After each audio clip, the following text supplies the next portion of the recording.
한인 최대 규모 보험업체인 천하보험이 주류보험 브로커리지인 허브 인터내셔널과 공식 합병을 발표했습니다. 한인 보험업계가 주류시장에 빠르게 편입되고 있습니다.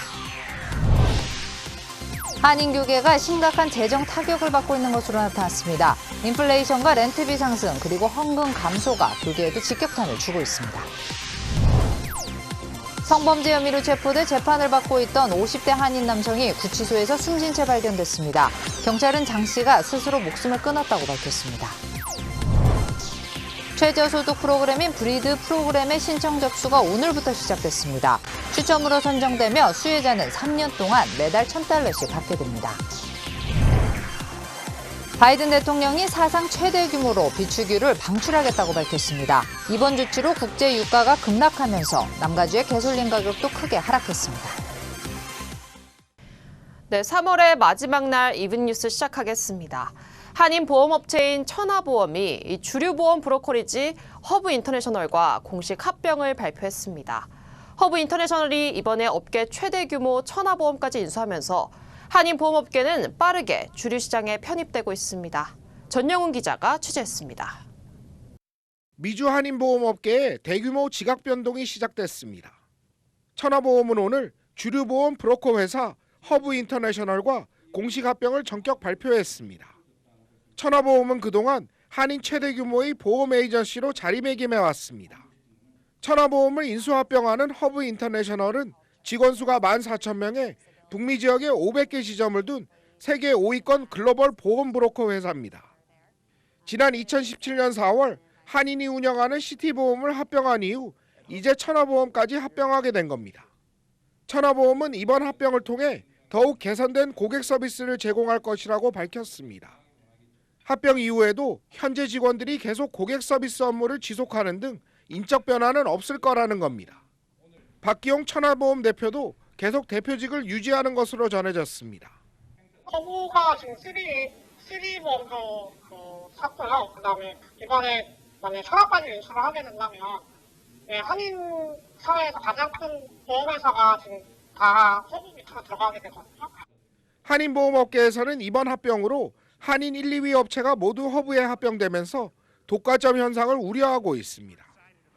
독과점 같은 게 생기기 때문에 지금 같은 경우는 서로 경쟁이 있기 때문에 보험료도 저렴하게 해주려고 하고 그 외에 여러 가지 서비스 같은 것도 더 잘해주려고 하고 그런 것들이 많이 있는데요. 그런 것들이 많이 사라지지 않을까 생각하고 있습니다.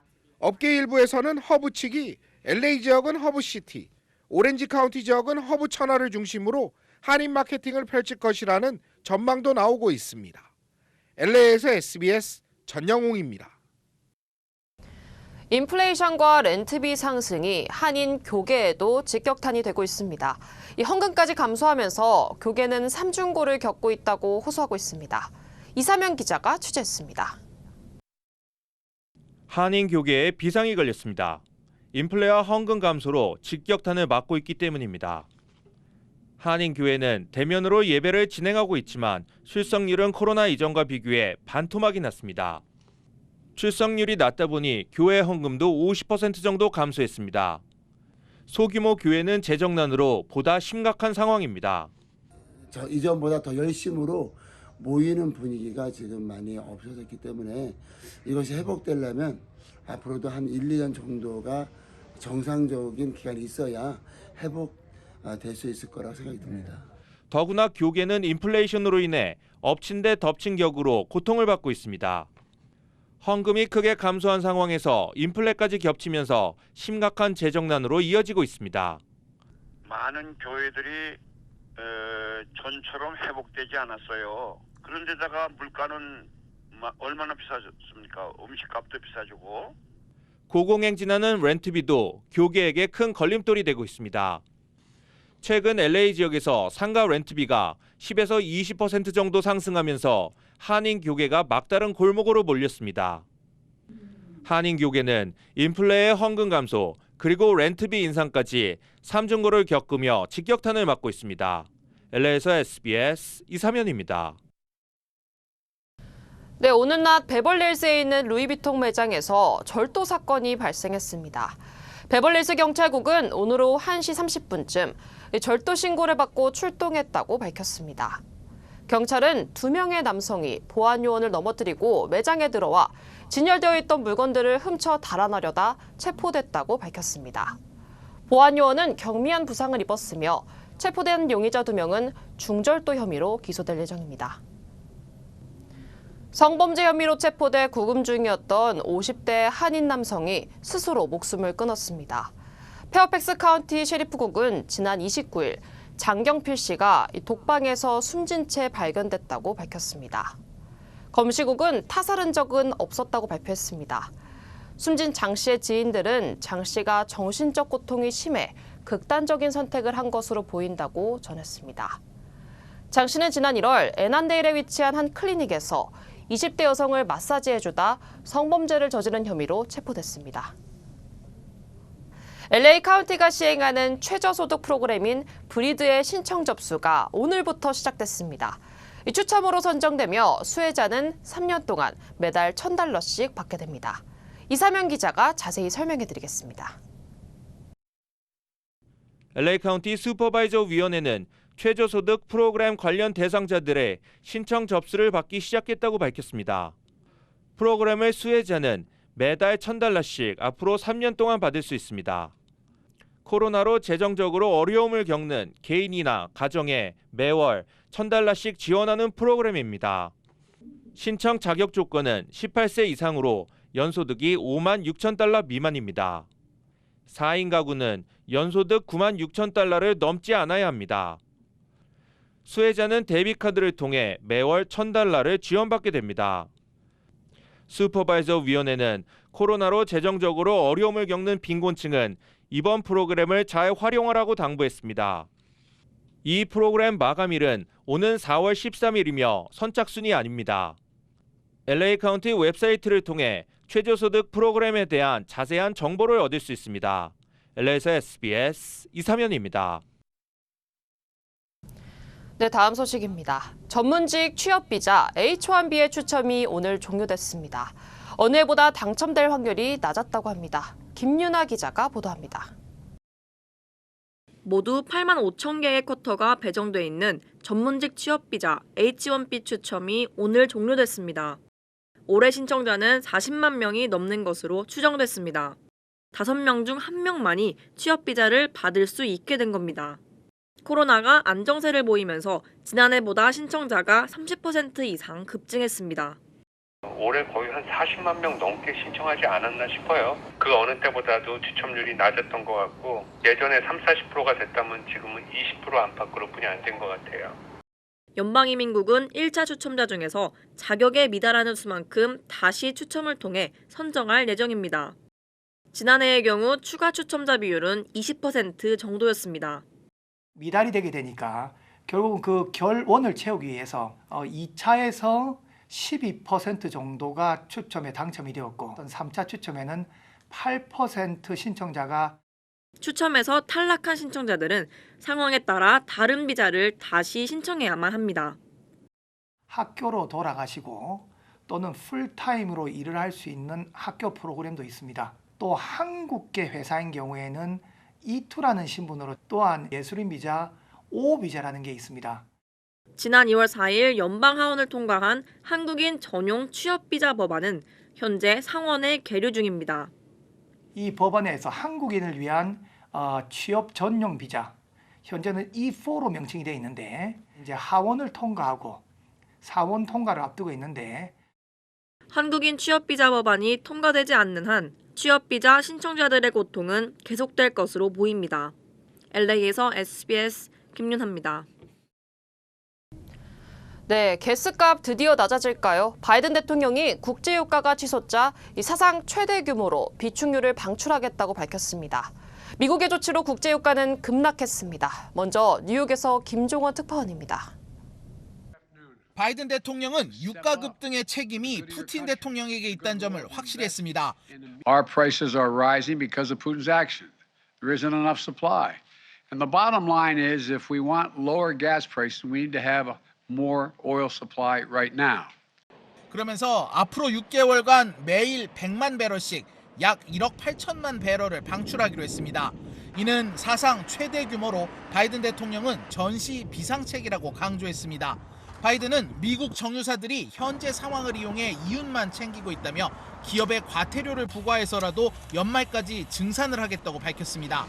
그러나 석유 수출기구 오펙과 러시아 등 비오펙 산유국의 협의체인 오펙 플러스는 생산량을 늘리라는 서방의 압박에도 불구하고 하루 40만 배럴씩 찔끔 증산하기로 합의하는 데 그쳤습니다. 이런 가운데 러시아는 자국 가스를 구매할 땐 루블화만 사용해야 한다고 방침을 바꾸면서 자원 전쟁으로 번질 조짐까지 보이고 있습니다. 오늘 뉴욕 유가는 미국의 사상 최대 비축유 방출 발표에 서부 텍사스 원유가 배럴당 7% 떨어지는 등 급락했습니다. 뉴욕에서 SBS 김종원입니다. 35일 연속 상승세를 이어가던 남가주 지역의 가솔린 가격도 크게 떨어졌습니다. 전미자동차협회 AAA는 오늘 LA 카운티의 평균 가솔린 가격이 갤런당 6달러 3센트를 기록했다고 밝혔습니다.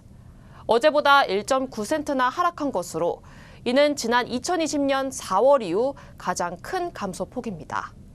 오렌지 카운티도 5달러대로 진입하는 등 하락세로 돌아섰습니다. 오늘 평균 가솔린 가격은 5달러 99센트로 하루 만에 1.8센트 떨어졌습니다. 유가 정보 서비스는 수입 원유 공급량이 늘면서 가격이 떨어지고 있다고 분석했습니다. 국제유가도 하락세로 돌아선 만큼 가솔린 값은 계속해서 내려갈 것으로 전망했습니다. 네, 뉴스 계속하겠습니다. 지난달 미국의 물가 지표가 또 40년 만에 가장 큰 폭으로 오른 것으로 나타났습니다. 연준의 금리 인상 속도가 빨라질 전망입니다. 전영훈 기자입니다. 연방준비제도가 주로 참고하는 물가 지표가 또다시 40년 만에 가장 큰 폭으로 상승했습니다. 연방상무부는 지난 2월 개인 소비지출 가격지수가 지난해 같은 달보다 무려 6.4% 상승했다고 밝혔습니다. 지난달보다 오름폭이 커진 것은 물론 지난 1982년 1월 이후 최대폭의 상승을 기록했습니다.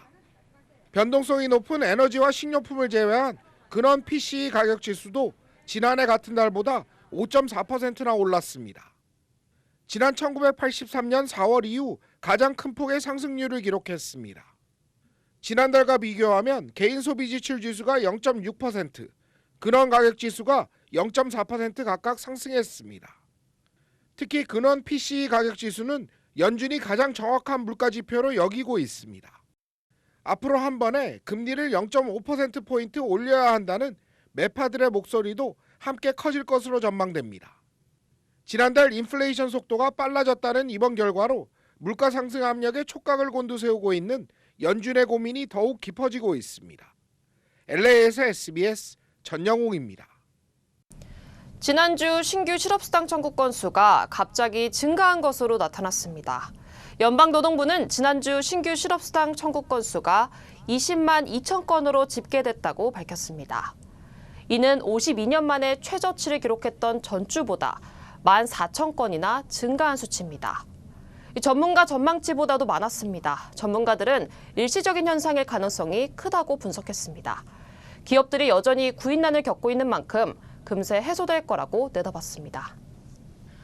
오늘부터 백신 접종을 모두 마치고 한국에 입국하는 해외 입국자는 출발 국가와 상관없이 모두 자가격리가 면제됩니다. 당초 한국 정부는 베트남과 미얀마, 우크라이나에서 오는 입국자에 대해서는 격리 면제 대상에서 제외할 예정이었습니다. 한국질병관리청은 국가별 위험도와 확진자 현황 등을 종합적으로 고려한 결과 이 모든 입국자에 대한 격리 적용 조치를 해제하기로 했다고 밝혔습니다. 네, 애플의 최고 경영자인 팀 쿡을 스토킹한 한인 여성에게 접근 금지 명령이 내려졌습니다. 뉴스딱 고현준 캐스터입니다. 1년 넘게 스토킹해온 한인 여성에게 미국 법원이 접근 금지 명령을 내렸습니다. 미국 캘리포니아주 산타클라라 카운티 고등법원은 팀 쿡을 쫓아다니며 협박한 한인 여성 최 모 씨에게 3년간 접근 금지 명령을 내렸습니다. 이에 따라 최 씨는 3년간 팀 쿡 근처 180m 이내에 접근할 수가 없고 트위터나 이메일 등을 통해서 대화를 시도하는 것도 금지됩니다. 애플이 법원에 제출한 증거에 따르면 최 씨는 2020년 말부터 팀 쿡을 쫓아다녔다고 하는데요. 2014년 공개적으로 동성애자임을 밝힌 팀 쿡에게 200여 통이 넘는 이메일을 보내서 잠자리를 요구하는가 하면 SNS에서 자신이 팀쿡의 혼외자 쌍둥이를 낳았지만 둘 다 사망했다고 주장하기도 했습니다. 급기야 지난해 10월에는 팀쿡의 자택에 2차례나 무단 침입해서 자신을 만나주지 않으면 폭력을 행사할 수 있다고 난동을 피웠었는데요. 만약 최 씨가 이 접근 금지 명령을 어긴다면 형사처벌 후 수감될 수도 있습니다. 한국 정부가 최근 북한이 복구에 속도를 내고 있는 이 풍계리 핵실험장의 갱도를 분석했습니다. 분석 결과 핵탄두를 작게 만들어 대남, 대미 공격 능력을 강화하는 게 목적인 것으로 파악됐습니다. 김아영 기자입니다. 지난달 28일 국회 외통위 긴급 현안 보고 이인영 통일부 장관은 북한이 핵실험에 나설 가능성이 있다며 이렇게 말했습니다. 특히 핵실험과 관련해서는 소형화나 다탄두 이런 등과 관련한 이런 가능성들도 여전히 있기 때문에 이는 북한이 복구 중인 함경남도 길쭉은 풍계리 핵실험장의 3번 갱도 구조를 분석한 결과로 알려졌습니다. 정부 고위 관계자는 SBS 취재진에 3번 갱도는 다른 갱도에 비해 얕다면서 이 갱도를 선택한 것 자체가 핵탄두 소형화를 위한 것이라고 설명했습니다. 전체 4개 갱도 가운데 한 차례도 핵실험을 하지 않은 갱도는 3번과 4번 갱도. 북한은 유독 3번 갱도에서 복구 속도를 내고 있습니다. 기폭실의 깊이가 한 300m에서 400m 정도 돼요. 그러면 이거는 이제 위력이 낮은 거, 소형 핵무기 실험용이고.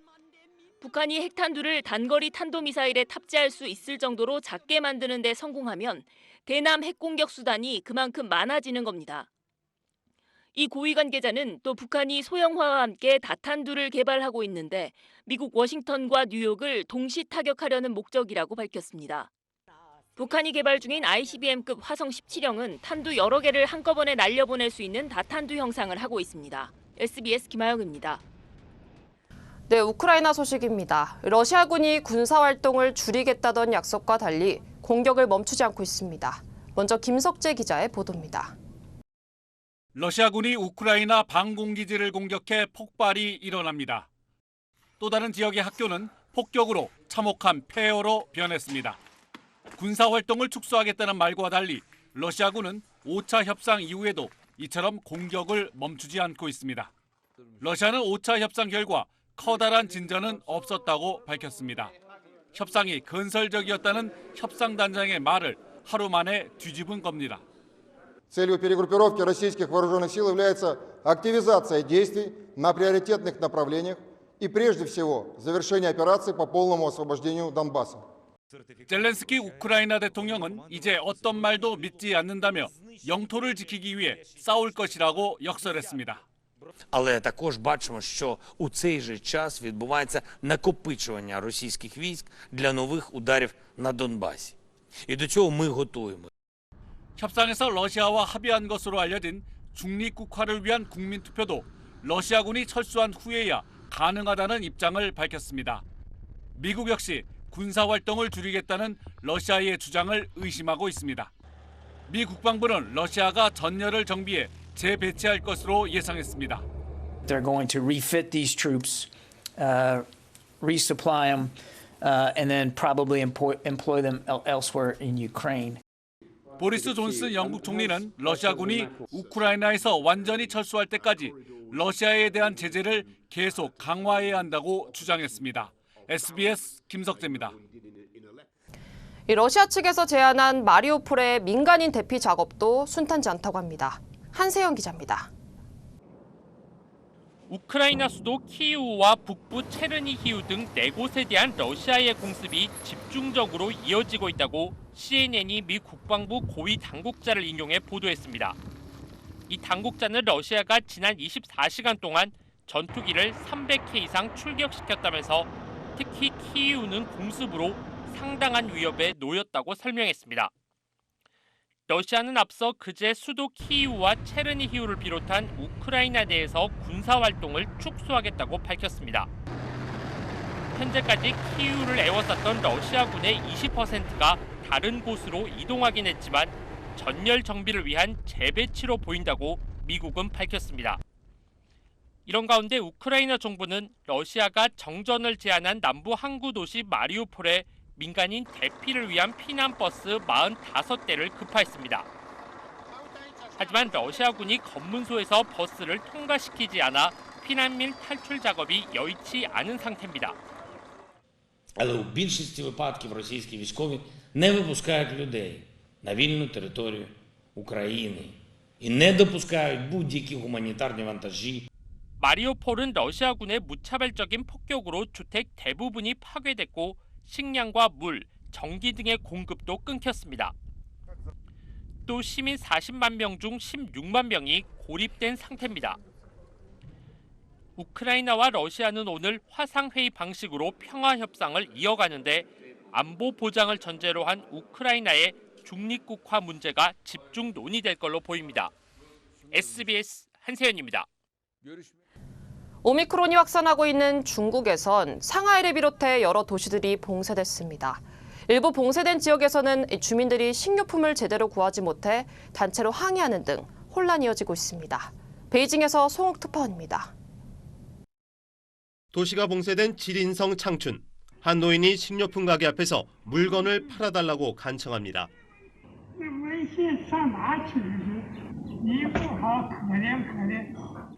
온라인 주문을 할 줄 몰라 직접 온 건데 규정 때문에 결국 가게에 들어가지 못했습니다. 온라인 주문을 해도 늦게 오거나 못 먹을 식료품이 왔다는 주민들의 불만이 이어지자 창춘시 당국은 부랴부랴 사과했습니다. 由于工作不到位，给市民生活带来的影响和不便，向广大市民表示深深的歉意。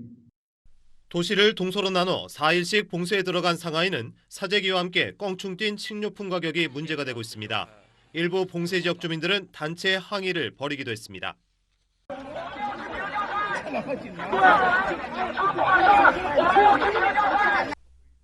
한 아파트 단지는 격리된 주민들에게 식료품을 제때 나눠주지 않다 적발됐고 구급차 대원들이 심장 자동 충격기를 쓰게 해달라는 천식 환자 가족의 요청을 거절했다. 환자가 결국 숨지는 일도 발생했습니다. 수산시장에서 방역 요원들이 생선을 대상으로 PCR 검사를 하는 영상이 SNS를 통해 알려지면서 논란이 되기도 했습니다. 중국 온라인에서는 앞선 우한과 시안 등의 대규모 봉쇄에서 무엇을 배웠냐는 비난이 이어지고 있습니다. 중국 본토 신규 코로나 확진자는 이틀 연속 8,000명대를 기록했는데 그중 70% 정도가 상하이에서 발생했습니다. 상하이는 오늘부터 서쪽 절반인 푸시 지역에 대한 전면 봉쇄에 들어갔는데 이곳에 사는 우리 교민은 3만여 명에 달합니다. 베이징에서 SBS 송욱입니다. 네, 호놀룰루 총영사관이 오는 5월 개최 예정인 20대 한국 대통령 취임식에 참석을 원하는 한인들의 신청을 받습니다. 이원정 기자가 주요 한인사회 소식 정리했습니다. 송보영 대한항공 미주 지역 본부장이 전무로 승진했습니다. 대한항공은 내일부터 2022년 정기 임원 인사를 단행해 송보영 상무 등 4명을 전무로 승진시키고 11명이 신임 상무로 승진했다고 밝혔습니다. 송보영 신임 전무는 지난 1988년 대한항공에 입사해 러시아 지역 본부장과 여객노선 영업부 담당 임원 등 요직을 두루 거치고 지난 2019년 12월 미주 지역 본부장으로 부임했습니다. 뉴저지주의 한 프리스쿨과 킨더가든 어린이들이 손소독제가 든 우유를 마신 것으로 밝혀졌습니다. 캠던 카운티 경찰은 유아발달센터에서 기계를 청소하는 데 사용되는 소독제가 우유 상자에 채워졌으며 25명의 아이들이 이 우유를 마셔 병원으로 옮겨졌다고 밝혔습니다. 경찰은 모든 아이들은 이상이 없이 퇴원했으며 우유통에 소독제가 든 경위를 조사 중이라고 설명했습니다. 약 16만 2천여 파운드의 스키피 피넛버터 제품이 리콜됐습니다.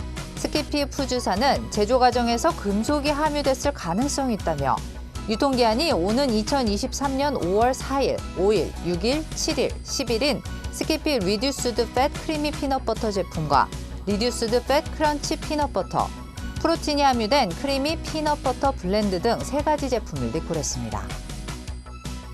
뉴밀레니엄뱅크 둘루스 지점이 그랜드 오픈했습니다.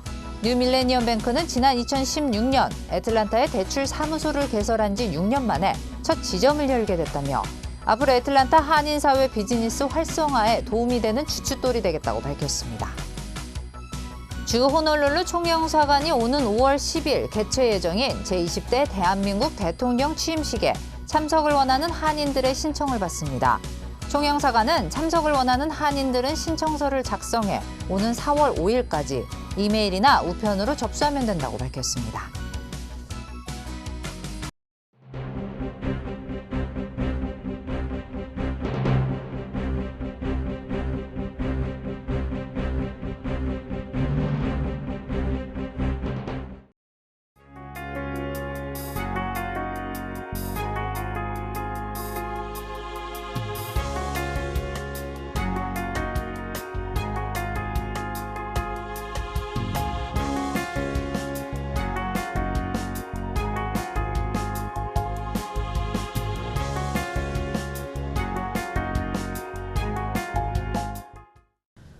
네, 지난 12일까지 집계된 LA 카운티 내 스텔스 오미크론 확진자 수, 이 전체 확진자의 32% 정도로 그 전주에 비해 2배나 급증한 것으로 나타났습니다. 보건국은 중증 환자율이 아직 낮은 만큼 우려할 단계는 아니라고 강조했습니다.